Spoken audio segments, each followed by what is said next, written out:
ಎಲ್ಲರಿಗೂ ನಮಸ್ಕಾರ. Welcome to my channel. ಇವತ್ತಿನ ಪರಿಚಯ ವಿಶೇಷವಾದ ಒಂದು ದೇವಸ್ಥಾನ ತೋರಿಸ್ತಾ ಇದ್ದೀನಿ. ಇದು ಬಂದು ಡೈರಿ ಸರ್ಕಲ್ ಹತ್ರ ಇರೋ ಕ್ರೈಸ್ಟ್ ಕಾಲೇಜ್ ಪಕ್ಕದಲ್ಲೇ ಇರುತ್ತೆ. ಗುಂಡ್ಲು ಮುನೀಶ್ವರ ಸ್ವಾಮಿ ದೇವಸ್ಥಾನ ಅಂತ. ಇಲ್ಲಿ ಮೂಲ ದೇವರು ಮುನೀಶ್ವರ ಸ್ವಾಮಿಗಳು. ಈ ದೇವಸ್ಥಾನಕ್ಕೆ ಯಾವುದೇ ಗುಡಿ ಗೋಪುರವಾಗಲಿ ದೇವಸ್ಥಾನವಾಗಲಿ ಏನೂ ಇರೋದಿಲ್ಲ. ಎರಡು ಬಂಡೆಗಳ ಮಧ್ಯದಲ್ಲಿ ದೇವರನ್ನ ಪ್ರತಿಷ್ಠಾಪನೆ ಮಾಡಿರ್ತಾರೆ. ತುಂಬ ಶಕ್ತಿವಂತವಾದ ದೇವಸ್ಥಾನ.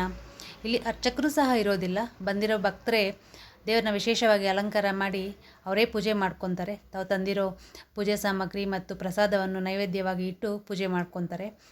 ಇಲ್ಲಿ ಬಂದಿರೋ ಭಕ್ತರಲ್ಲಿ ತುಂಬಾ ನಂಬಿಕೆ ಇರುತ್ತೆ. ತಮ್ಮ ಕಷ್ಟಗಳು ಪರಿಹಾರ ಆಗುತ್ತೆ. ದೇವರ ಮುಂದೆ ತಮ್ಮ ಸಮಸ್ಯೆಗಳನ್ನು ಹೇಳ್ಕೊಂಡ್ರು ಇಲ್ಲಿರೋ ತ್ರಿಶೂಲಕ್ಕೆ ಬೀಗ ಹಾಕಿದ್ರೆ ತಮ್ಮ ಸಮಸ್ಯೆಗಳು ಏನೇ ಇದ್ದರೂ ಪರಿಹಾರ ಆಗುತ್ತೆ ಅಂತ ನಂಬ್ತಾರೆ. ನೋಡ್ತಾ ಇರ್ಬೋದು, ಬಂಡೆ ಕಲ್ಲಿನ ಮೇಲೆ ದೇವ್ರನ್ನ ಪ್ರತಿಷ್ಠಾಪನೆ ಮಾಡಿದ್ದಾರೆ. 4 ಅಡಿ ಎತ್ತರದ ಮುನೀಶ್ವರ ಸ್ವಾಮಿ ವಿಗ್ರಹವನ್ನು ಪ್ರತಿಷ್ಠಾಪನೆ ಮಾಡಿದ್ದಾರೆ. ಈ ದೇವಸ್ಥಾನ ಬಂದು 200 ವರ್ಷಗಳಿಗಿಂತಲೂ ಹಳೆಯದಾದ ಪುರಾತನ ದೇವಸ್ಥಾನ.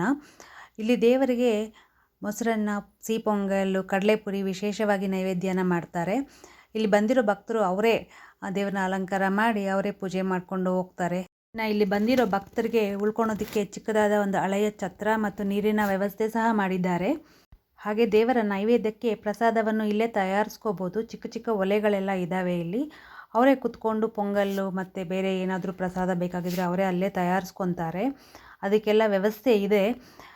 ತುಂಬ ಚೆನ್ನಾಗೇ ದೇವಸ್ಥಾನದ ಕಡೆಯಿಂದ, ಕಮಿಟಿ ಕಡೆಯಿಂದ ಒಳ್ಳೆ ವ್ಯವಸ್ಥೆ ಮಾಡಿಕೊಟ್ಟಿದ್ದಾರೆ ಭಕ್ತರಿಗೆ. ನೋಡ್ತಾ ಇರ್ಬೋದು, ಇಲ್ಲಿ ಒಲೆಗಳ ಮೇಲೆ ಪ್ರಸಾದನ ತಯಾರಿಸ್ತಾ ಇದ್ದಾರೆ. ಪೊಂಗಲ್ ಇಲ್ಲಿ ತುಂಬ ಪೊಂಗಲ್ನೇ ಪ್ರಸಾದವಾಗಿ ನೀಡ್ತಾರೆ. ನಮಸ್ಕಾರ ಸರ್, ನಿಮ್ಮ ಹೆಸರು? ರಮೇಶ್ ಅಂತ. ಈ ದೇವಸ್ಥಾನ ವಿಶೇಷತೆ ಹೇಳಿ ಸರ್. ಈ ದೇವಸ್ಥಾನ ಪ್ರತಿಯೊಂದು ದಿನಾನೂ ಪೂಜೆ ನಡೀತಾ ಇರುತ್ತೆ. ಓಕೆ. ಅಮಾವಾಸ್ಯೆ ದಿವಸ ಇನ್ನೂ ಜಾಸ್ತಿ ಒಳ್ಳೆ ವಿಶೇಷವಾಗಿ ಪೂಜೆ ನಡೀತಾ ಇರುತ್ತೆ. ಇದು ಎಷ್ಟು ವರ್ಷ ಹಳೆ ದೇವಸ್ಥಾನ ಸರ್? ತುಂಬಾ ಪುರಾತನ ಕಾಲದಿಂದನೂ ಇದೆ. ಓಕೆ. ನೀವು ಯಾವಾಗಿಂದ ನೋಡ್ತಾ ಇದ್ದೀರಾ? ನಾನು ನಮ್ಮದು ಸ್ವಂತ ಊರು ಕೋಲಾರ ಕೋಟಲಿಂಗೇಶ್ವರ ದೇವಸ್ಥಾನ. ನಾನು ಬಂದು ಇಲ್ಲಿ 88ರಲ್ಲಿ ಬಂದಿದ್ದು. ಅವಾಗಿಂದನೂ ನಾನು ಅವಾಗ ಬಂದು ಇಲ್ಲಿ ಪೂಜೆ ನಮಸ್ಕಾರ ಮಾಡಿಕೊಂಡು.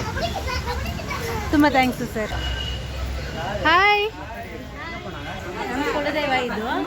ಅದಕ್ಕೆ ನಾವು ದೇವರಿಗೆ ಪೂಜೆ ಮಾಡಿಬಿಟ್ಟು ನಾವು ಮಾಡಿದ್ವಿ. ಪ್ರಸಾದನ ಪ್ರಸಾದ ಮಾಡಿದ್ವಿ. ದೇವರಿಗೆ ಬಟ್ಟೆ ಎಲ್ಲ ತಗೊಂಡು ಬಂದಿದ್ವಿ. ಎಲ್ಲ ಇಕ್ತೀವಿ. ಥ್ಯಾಂಕ್ಸ್ ಅಕ್ಕ. ಇವತ್ತಿನ ನನ್ನ ವಿಡಿಯೋನ ಇಲ್ಲಿಗೆ ಮುಗಿಸ್ತಾ ಇದ್ದೀನಿ. ಈ ವಿಡಿಯೋ ನಿಮಗೆಲ್ಲರಿಗೂ ಇಷ್ಟ ಆಗಿದ್ದರೆ ಲೈಕ್ ಮಾಡಿ, ಕಾಮೆಂಟ್ ಮಾಡಿ, ಶೇರ್ ಮಾಡಿ. ಹಾಗೆ ನನ್ನ ಚಾನಲ್ನ ಸಬ್ಸ್ಕ್ರೈಬ್ ಮಾಡ್ಕೊಳ್ಳಿ. ಮತ್ತೊಂದು ವಿಡಿಯೋದಲ್ಲಿ ಸಿಗೋಣ. Please subscribe my channel. Thank you all.